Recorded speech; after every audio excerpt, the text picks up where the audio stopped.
반갑습니다. 타임 레버리지. 시간을 들여 막대한 수익으로 치러낸다. 금요일입니다. 이제 오늘만 힘차게 보내게 되면 또 주말이 우리를 기다리고 있으니까요. 좋은 하루 보내시길 바라겠습니다. 이제 내일이면 또 제 6번째 컨퍼런스가 있네요. 진짜 시간이 너무 빨리 가는 것 같은데 혹시라도 참석 가능하신 분은 아직 이제 마지막 2자리 남아 있거든요. 고정 댓글 통해서 신청해 주시면 되겠습니다. 아무쪼록 오늘도 함께 성장해 주심에 대단히 고맙습니다. 본격적인 시작에 앞서 한 구독자님께서 질문을 주셨거든요. 타임님 궁금한 게 있어서 질문 드립니다. 볼게요. 우리가 XRP가 25년 3월 달에 ISO 2002 표준으로 채택 후에 그리고 내년 11월 22일까지 해서 스위프트 2.0 실행된다고 하셨는데, 그럼 3월에 채택된 이후에 11월 실행까지 8개월 동안 이 기간 동안에 각 은행권과 기관들의 송금 과정의 검증 관련 테스트를 거치는 건지, 만약 검증 과정을 통해서 전 세계적으로 동시에 국경 간 결제 송금에 사용된다면 XRP 가격이 정말 폭발적으로 올라가겠지만, 한편으로는 보수적인 은행들이 동시자발적으로 참여할까라는 이런 걱정도 든다, 이런 생각도 든다라고 이렇게 질문을 주셨거든요. 맞아요. 제가 영상에서 항상 언급을 드렸죠. 내년 3월 10일을 기점으로 연준 페드에서 IS 2002를 받아들인다. 그리고 내년 11월 22일을 기점으로 스위프트, 즉 스위프트와 연결되는 그 200여 국가 11,500개가 넘는 금융기관이 모두 다 이 ISO 2002를 채택하기로 이미 결정을 하고 재확인까지 완료가 됐다라는 것이죠. 사실 이 연준에서 채택하는 시기가 너무나 중요할 것 같아요. 하지만 우리가 이를 한번 파보게 되면 정말 그들은 계속적으로 연기를 해왔다라는 걸 알 수가 있어요. 원래 이 페드에서 받아들이는 시기가 내년 3월이 아니라 2013년 11월, 내년 11월이었어요. 원래는. 근데 그들이 계속적으로 연기하면서 내년 3월 10일을 기점으로 이제는 정말 받아들이는 거거든요. 사실 과거부터 이 페더럴 리저브 시스템 연준뿐만 아니라 신속결제위원회 Faster Payment Council과 함께 손을 잡아서 이제 새로운 결제의 여정을 시작하는 넥스트 스텝을 밟기 위해서 무언가를 준비해 왔거든요. 작년 7월을 기점으로 지금 페드와이어에서 페드나우 서비스로 바뀌었잖아요. 그쵸? 그리고 올해 4월을 기점으로 미국의 청산소 클리어링하우스에서 ISO 2002를 받아들였습니다. 저는 개인적으로 어느 정도 청산소에서 이제 받아들였으면 소송이 끝나지 않을까라는 생각을 하고 있었는데, 그들이 내년으로 연기하면서 페드에서 받아들이는 시기를 내년 3월 정확히 10일까지 연기하면서 시기의 저울질을 계속적으로 해왔다는 거예요.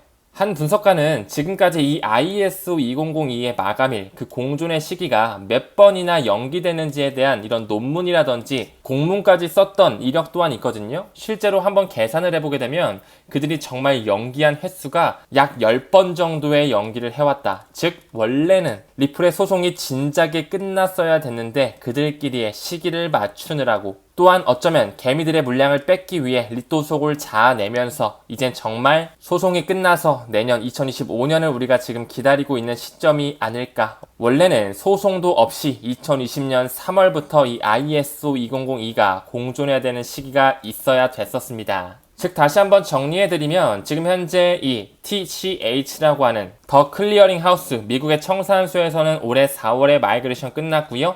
사실 연준에서 받아들이는 시기가 너무 중요할 것 같아요. 내년 3월 10일이라고 말씀을 드렸고, 그리고 스위프트, 전 세계의 은행망이 이미 스위프트와 연결되어 있기 때문에 이 시기를 지나게 되면 무조건 국경 간 결제의 도매 거래에서 도매 CBDC에 이동해서 리플 네트워크를 쓸 수밖에 없다라고 저는 지금 보고 있습니다. 왜 이런 기사가 나올까요? JP모건 등 대형 은행에서, 그쵸?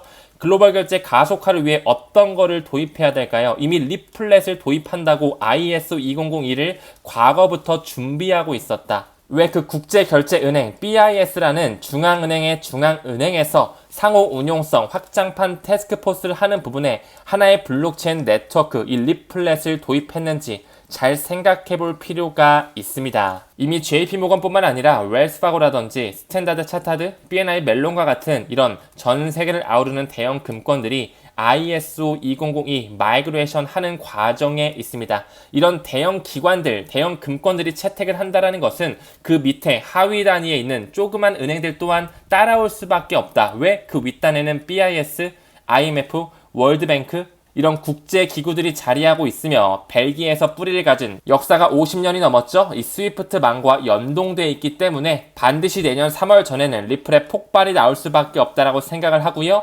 정말로 그 리플이 취하고 있는 하위 단위죠. 드랍 단위 100만 분의 1로 쪼개질 수밖에 없는 시기는 우리가 최소 내년 11월까지는 가져가고 CBDC가 상용되는 그때까지 정말 가치 투자를 하게 된다면 충분히 가능성이 있지 않을까라는 생각이 드네요. 제가 이 부분의 일환으로 리플의 더큐멘테이션 공식적인 홈페이지에서 말씀을 한번 드렸던 것 같아요. 지금 현재 메타코라든지 스탠다드 커스터디를 통해 리플의 커스터디로 리브랜딩을 앞두고 있고요. RLUSD 스테이블 코인 사업뿐만 아니라 지금 그들은 ODL을 통해서 전 세계 국경 간 결제 시장을 장악하기 위해 10년이 넘는 기간 동안 뿌리를 확장해 왔다라고 말씀을 드렸죠. 지금 현재 그들이 홍콩을 기반으로 한 글로벌 은행들 장악한 리스트만 보더라도 스탠다드 차타드, 시티은행, 홍콩 상하이 뱅킹 코퍼레이션 HSBC, JP모건, 중국의 5대 극유은행 모두 다 들어갔다. 반드시 내년 3월 페드에서 받아들이기 전까지 폭발이 나올 수밖에 없지 않을까. 그리고 내년 11월 22일 이후에 CBDC의 세상이 오게 된다면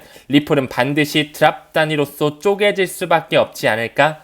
개인적인 생각 공유드려 봅니다. 그 부분의 일환으로 스위프트는 특별히 XRP를 언급합니다라는 이런 기사 또한 슬슬 수면 위로 떠올라지고 있네요. 9월 24일 얼마 안 된 기사거든요. 우리는 이미 IMF의 핀테크 노트에 거행용 CBDC의 이동 XRP, 소행용 CBDC의 이동 XLM, 그 뿌리가 같은 리플과 스텔라 루멘이 스위프트의 2.0의 시대에 많은 에비던스를 가지고 있기 때문에 굳이 흔들릴 필요는 없다라고 좀 생각이 듭니다. 초반에 언급드린 것처럼 원래는 20년 3월 달에 이 ISO 2002 시대가 열렸어야 되는데 그들이 리플의 소송을 누르고 코로나 팬데믹을 만들고 러우 전쟁을 만들면서 이제 정말 달러의 패권의 마무리 국면 단물 빼기를 하고 있죠. 브릭스가 점점 확장되고 있으면서 달러의 주인장 또한 달러는 몰락할 것이라는 것을 인정하고 있습니다. 이제 이 삼각스름의 패턴도 머지 않았다라는 것.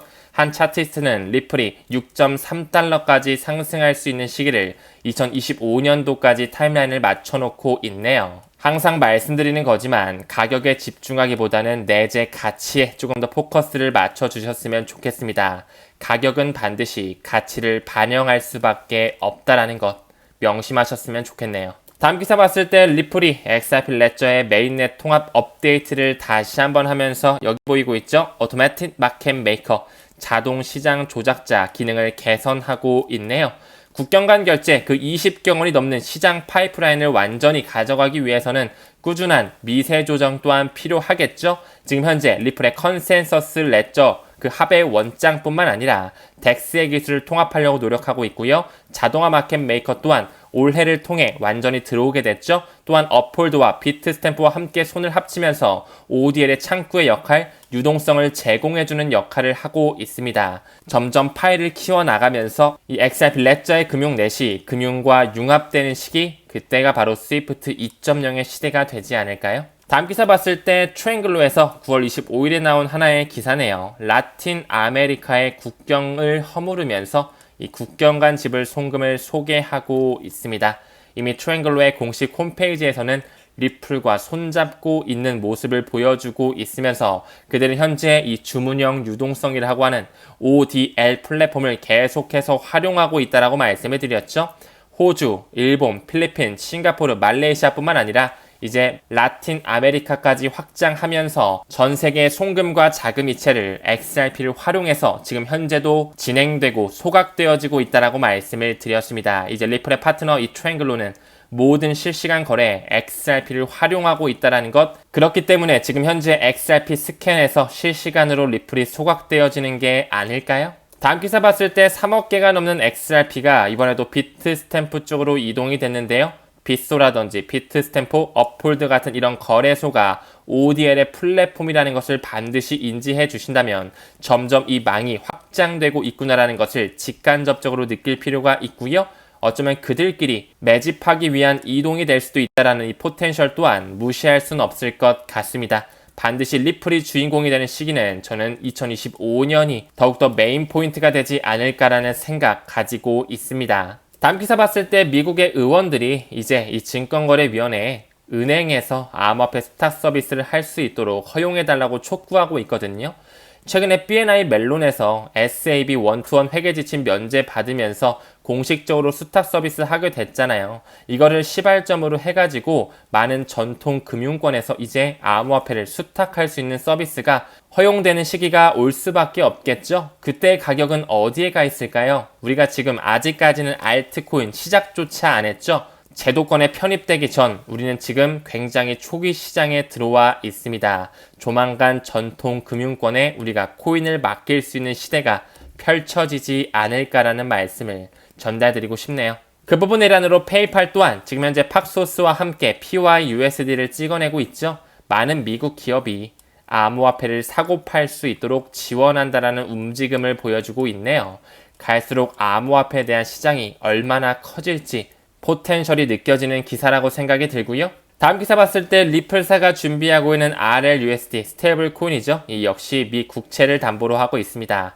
두 개의 메인넷 위에 올라간다라고 말씀을 드렸죠. 첫 번째 XRP 레저의 망, 두 번째 이더리움의 망이라는 것. 저는 이 RLUSD의 발행이 러시아의 움직임과도 좀 연관성을 가져가지 않을까 생각을 하고 있고요. 최근에 이더스캔에서도 RLUSD 5,500개 정도가 주조됐다라는 것을 미루어 본다면 이제 그 카운트다운이 그렇게 멀지 않았다라는 것을 반증하지 않을까 생각이 좀 드네요. 다음 기사 봤을 때 억만장자로도 유명하죠. 이 마크 쿠바니 SEC의 위원장 게리 겐슬러 사임을 촉구하고 있는데요. 게리 겐슬러가 2021년이 되자마자 SEC의 위원장직을 맡았죠. 벌써 3년이 넘게 3년 반, 4년 가까운 시기를 위원장 역할을 해왔습니다. 악역의 역할을 받아서인지 참 인상이 많이 안 좋아진 것도 같은데요. 이제 이 악역의 역할 또한 그렇게 멀지 않았다라고 좀 생각을 합니다. 어쩌면 그 SEC 위원장의 이 해임될 수 있는 가능성이 불장에 대한 기폭제 혹은 신호탄이 될 수도 있지 않을까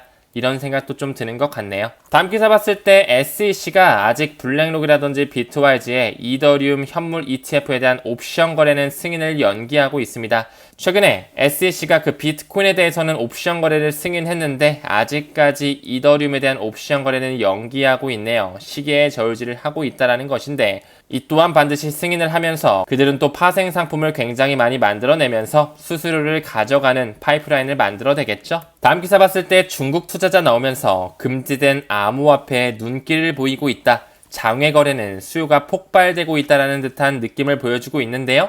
사실 정말 그 중국 부자들은 돈을 우회해서 홍콩 시장을 통해 이미 암호화폐를 많이 축적해놨다라고 말씀을 드렸고요. 이제 슬슬 중국의 인민은행, 뱅크 오브 차이나에서도 지준율을 낮추면서 금리 인하에 대한 스탠스를 강력하게 보여주고 있다. 엄청난 천문학적인 자금이 이제 글로벌 유동성으로서 코인 시장에도 똑같이 들어오기 때문에 그 4차 불장 사이클 엄청난 파급 효과가 있을 거라고 생각이 됩니다. 우리가 지금 리플과 SEC의 그 법적 공방에 대해 10월 7일을 기다리고 있죠. 지금 현재 암호화폐 규제 미래 중요 지점이라고 하면서 어쩌면 리플이 최상단에 나서가지고 암호화폐 산업을 대체해서 싸우고 있는 듯한 느낌이 좀 보여지고 있는데요.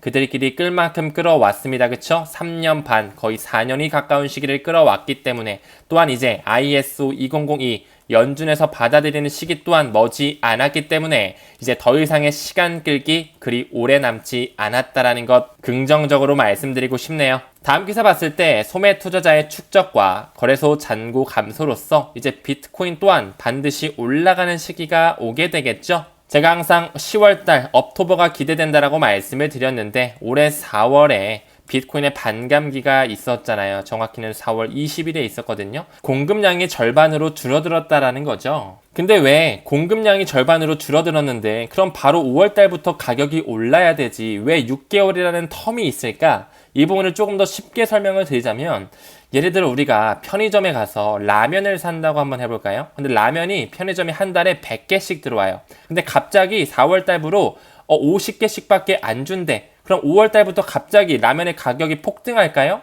아니요. 이미 어느 정도 재고 물량이 있겠지. 가판대에 있거나 물류창고에 라면을 어느 정도 쟁여놨을 거 아니에요. 그 기간 동안은 어느 정도 가격이 유지가 되다가 정말로 그 물류창고에 있는 물량이라거나 가판대에 있는 물량까지 없어지게 된다면 그때서야 수요와 공급에 따라서 가격이 올라가겠죠. 비트코인도 이런 이치와도 연관되어 있다고 말씀드릴 수 있을 것 같아요. 비트코인의 공급량이 반으로 줄었다고 한들 여기서도 역시나 거래소에 남아있는 비트코인의 수량이 꽤 있었기 때문에 어느 정도의 쿨타임이 있었다. 또한 그들이 비트코인을 만든 것 블록체인 기술은 금융에 대한 화폐 시스템을 바꾸기 위한 도구로서 그 금리의 사이클, 반도체 수요의 사이클, 미국의 대선 사이클과 맞물리게 되면서 그들이 양털 깎기를 하는 시기와 글로벌 유동성 장세를 이용해서 자산 가격을 올리는 시기가 또 비트코인과도 맞물려 있지 않을까 병렬적으로 바라봐 주셨으면 좋겠습니다. 그 부분의 일환으로 미국의 M2 머니 서플라이죠. 통화 공급량이 사상 최고치에 접근하고 있다. 여기에 플러스 알파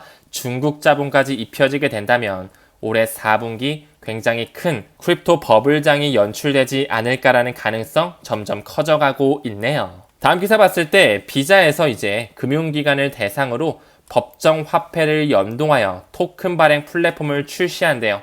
하나 더 보여드릴까요? 체인링크의 보고서에서 세계 토큰화 자산 규모가 2030년까지 10조 달러를 전망한다.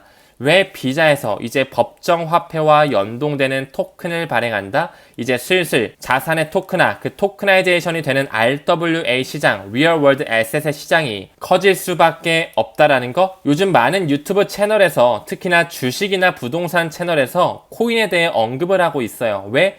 코인 시장은 더욱더 커질 수밖에 없으니까 부동산을 코인으로 사는 시대가 곧 열릴 거고요. 주식을 코인으로 사는 시대가 곧 열릴 것입니다. 그리고 현재 그 파생 상품에 대한 시가총액만 보더라도 1200조 달러가 넘어가는데 이게 토크나이제이션이 된다면 암호화폐 시장 파이는 얼마나 커지게 될지 지금 아직까지도 암호화폐 전체 시가총액은 2조 달러 정도밖에 안 된다라고 말씀을 드렸죠. 우리는 이 시대 흐름에 맞춰서 반드시 기관의 채택을 받은 암호화폐 그 디지털 에셋의 수량에 집중할 필요가 있어 보입니다. 다음 기사 봤을 때 솔라나가 이더리움 시가총액 50%까지 도달할 수 있다. 이런 반예크 보고서가 나오고 있는데요. 아직까지는 이더리움을 누르고 솔라나를 계속 좀 언론으로 띄우고 있지만 이더리움과 솔라나 역시 그 스마트 컨트랙의 대장격이자 레이어 1의 대표 프로토콜로서 급부상할 수밖에 없다라고 생각을 합니다. 아직까지 솔라나가 시가총액이 더 가볍다 보니까 이번 불장에서 이더리움보다는 솔라나의 수익률이 조금 더 좋지 않을까? 이런 생각은 들고 있지만 지금 현재 저평가되어 있는 가격을 또한 미루어 본다면 이더리움 또한 굉장히 매력적으로 지금 현재 모아가기 좋은 가격을 보여주고 있다라고 생각을 합니다. 다음 기사 봤을 때 비트코이니스트가 리플 급락을 예고했었는데 대반전의 모습을 좀 보여주고 있다라고 하거든요. 잠깐 좀 보고 갈 필요가 있어 보이네요. 실제로 이 제키스라고 하는 분석가는 XRP가 진짜 위험해. 차트적 패턴을 봤을 때 오히려 내려갈 수가 있다니까 이런 식으로 붕괴가 강력할 것이라고 주장해 왔거든요. 근데 이번에 태세 전환을 제대로 하네요. 그러나 이 차트에는 대반전이 숨겨져 있다라고 하면서 제키스의 차트는 위아래가 뒤집혀 있다라고 하면서 리플의 가격이 약세와 붕괴를 암시하는 것처럼 보였던 차트가 사실은 강세를 시사하고 있다라고 이야기를 하네요. 그 7년간의 에너지를 응축한 시기가 이제 점점 마무리되고 있다라고 말씀을 드렸습니다. 10월 7일뿐만 아니라 반드시 그 연준에서 ISO 20021을 받아들이는 시기 전에 폭발이 나올 수밖에 없지 않을까. 우리는 천천히 2025년을 고대해야 된다라고 좀 생각을 합니다. 사실 리플뿐만 아니라 이 비트코인의 차트적 패턴만 보더라도 이 W 패턴, 볼린저 밴드 또한 좋게 나오고 있으면서 가격이 폭발할 수 있다라는 포텐셜을 시사하고 있는데요. 지금까지 주식은 꽤 많이 달려줬는데 코인은 많이 못 달려줬어요. 그쵸? 저는 개인적으로 그들끼리의 왔다 갔다 하는 물량몰이 그리고 시계의 저우지를 통해 계속 눌러올 수 있었다라고 생각을 합니다.